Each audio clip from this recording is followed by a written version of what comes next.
So, Clayface is back this episode, eh? And with a new lady in his life. I don't like her. Wait, what? Wasn't the implication in his first 2 episodes that he's gay? So what? We're all a little bit gay. Some of us more than others.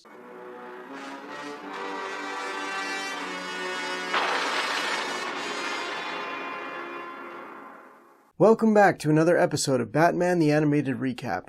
Last time, we covered The Man Who Killed Batman, featuring the Dark Knight letting the city think he died so that he could catch Rupert Thorne. This time, we see the return of Clayface, though he's not quite ready for his close-up. Season 1, Episode 52 of Batman the Animated Series, Mudslide. 2 security guards are working the night shift. One of them goes to check the perimeter, and a doppelganger enters the building pretending to be him to gain access to upstairs.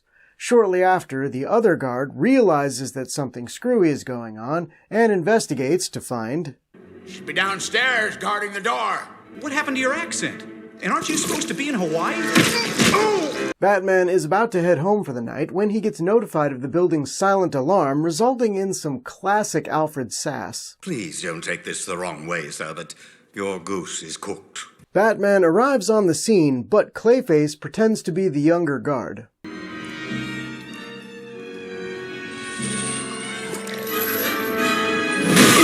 Why did it take you so long to react? It was obvious he had clay on his face. It was not obviously clay.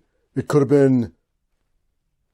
chocolate mousse. Wouldn't a guard covered in chocolate mousse also put you on the defensive? Hardly. Who would have attacked him? Gordon Ramsay? Don't be ridiculous. I was being sarcastic. Ramsay's not really a dessert guy. I mean, sure, he could do them, but he's better at the savory stuff. Besides, Betsy, I've been known to attack with some poison dessert-based products. Yeah, but even if you were gonna go with chocolate, you'd dye it green or purple. Don't forget orange and pink.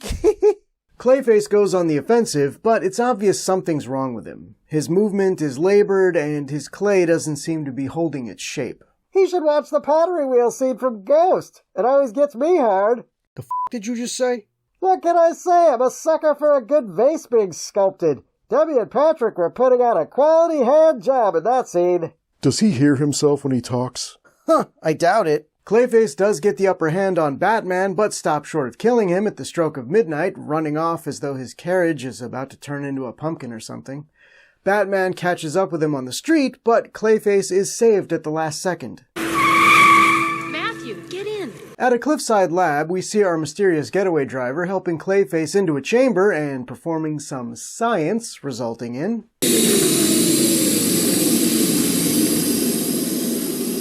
It's quite a good look for him, far superior to his slovenly slumlord aesthetic. Back at the Batcave, Batman is running some tests on some of the clay left behind in the street. He tells Alfred that Clayface is losing his integrity, to which Alfred says, I wasn't aware that he ever had any to begin with. Zing! Good one, girl. Bruce says that the procedures Clayface is going through to keep himself from falling apart must be expensive and why he's committing robberies. He also ponders about the woman who saved Clayface, and we transition to her watching a movie starring one Matt Hagen before his accident. While it's clear that she's in love with him, Hagen treats her with the same affection that he showed his previous assistant. Turn it off! We learn that Hagen's current form is actually a suit, holding all of his floppy clay inside. Gross. He hates the condition he's in, but apologizes to his lady friend. Stella, I'm sorry. I know I owe everything to you. What are we doing here? Stella? Really? If he cries out her name a la Marlon Brando from A Streetcar Named Desire, I'm going to throw up in my own mask. After the two make up, Stella shows Hagen a possible cure for his condition. It's an isotope called UB40. That's a band. MP40. It would take a lot of this stuff to fix Hagen's issues, and the only place that has it is, surprise, surprise, Wayne Biomedical Labs. Hagen goes to steal the stuff, with Stella urging him to stay in the suit until the procedure, but Clayface isn't having it. It's worth the risk. I'm not spending the rest of my life like this. At the labs, Bruce is on the phone with Alfred, still trying to figure out who Stella is. Clayface has abandoned his suit and sneaks up on one of the building's employees. Huh? Between this and the opening with the twin overweight guards, James Cameron needs to sue somebody. What do you mean? Clayface is just an out-of-shape T1000 in this episode. Huh. I mean, T2 did come out a couple years before this episode. Anyway, Clayface threatens the lab tech to get the MP40 and makes his escape looking like her. He makes it to the subway where he's unable to maintain his form.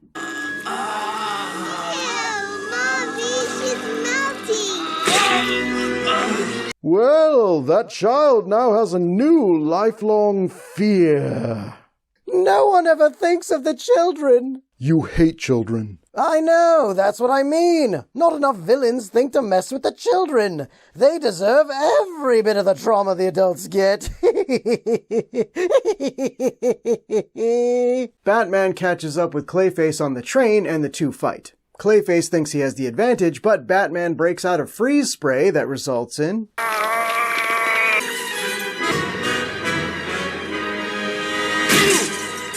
I'm telling you, the only thing missing is the bat saying hasta la vista, baby. Also, shouldn't that kill him? What do you mean? Well, his matter usually reabsorbs into itself, but if he's frozen and shatters, wouldn't that just kill him since his body can't reassemble? Did someone forget that we're comic book characters? What a cup of mayonnaise. Hey, I am not mayonnaise. If anything, I'm hot sauce. I pack a big punch into a small package. I'm sorry, but you are not hot sauce. Horseradish, maybe, in that you're generally off-putting and only a handful of weirdos actually like you. Oh yeah? Well, you're a side of sauce. Whoa! That was uncalled for. Seriously, Bats? You train your kid crime fighters to talk like that? I most certainly do not. Horseradish over here just does what he wants. I am not f***ing horseradish. That is what horseradish would say. Moving on. Clayface gets away after he thaws and merges back together. Like the T1000. Like the T1000. He makes it back to Stella's lab and she preps him to do the procedure with the MP40. Meanwhile, at the Batcave, they're still struggling to figure out who Stella is until Alfred accidentally makes the connection. Closest thing Hagen had to a relationship with a doctor was in the film Dark Interlude. Over at Stella's, the procedure has begun and is working until... No!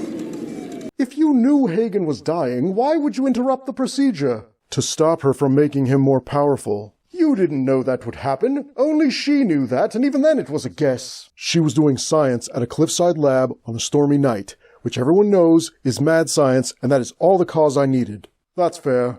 Batman breaks down how he found them. Dr. Bates had once owned a motel, but sold it to get money for this, I expect. Dr. Bates owned a motel? Really? A Psycho reference in addition to the streetcar thing. If you're not happy about that, you're not going to like what comes next. Stella! That's it. I want to know which writer I'm heavily dosing with fear toxin tonight. Clayface breaks out of his suit to fight Batman and attempts to smother him with his own body.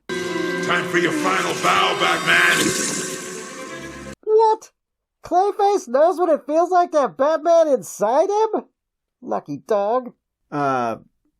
Anyway, Batman breaks free using his grappling gun. The fight moves outside where it's raining. Hagen once again gets the upper hand, but the rain weakens his structure. Stella tries to convince him to come back inside, but he's consumed by rage. We finish this now!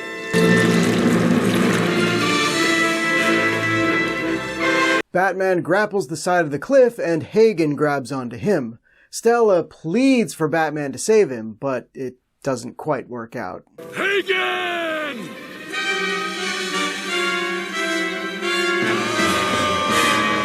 Why didn't you just use your freeze spray again to solidify him so you could get your rope around him to hoist him up? Oh, yeah. That would have been a great idea. Ah, well. Lesson learned.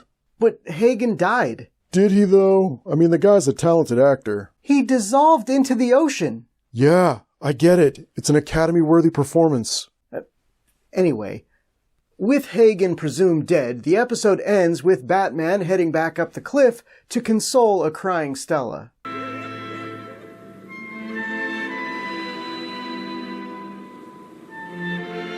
Yeah, that's right. Get in there while she's vulnerable. I was not trying to get in there. Yeah, he'd already been inside of Hagen. Why would he want to get inside of Stella? Ugh. Stop helping. This episode was okay. While I always enjoy Ron Perlman's performance as Hagen, I don't think the episode did much to advance the character's arc. He's still angry about his situation, and is still taking it out on someone who cares about him. On top of that, it just kind of felt like not much really happens in the episode. On the positive, though, we get a bit of detective work from Batman, and a couple of solid quips from Alfred.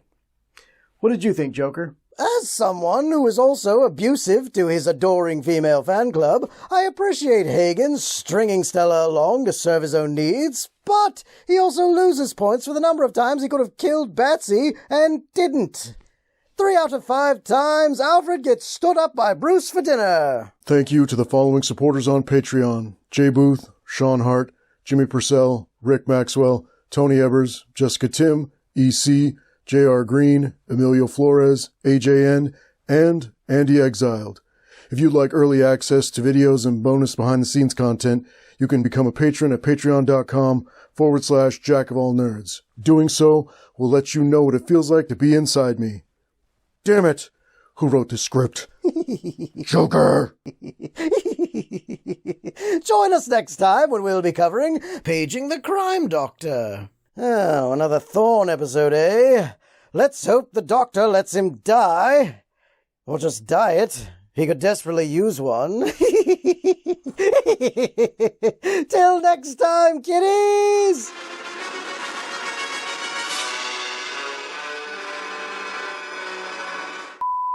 If the boy blunder is horseradish, what sort of condiment is Batsy? I am not horseradish. Which condiment tastes of vengeance? Because that's me. The bat's soy sauce because he's so salty. I'd say vinegar. After sweating in that outfit all night, I'll bet he has a similarly pungent odor. You're not wrong. I'm going with chili oil because he's so caliente. Nah, you're all wrong. He's ranch because he goes with everything. I think pesto is the clear winner because they both often have nuts in them. Damn it, Joker! Thanks for watching, everyone. If you enjoyed the video, I want you to give it a quality hand job. By using that hand to like the video, of course. Also, don't forget to subscribe while you're at it. Bye!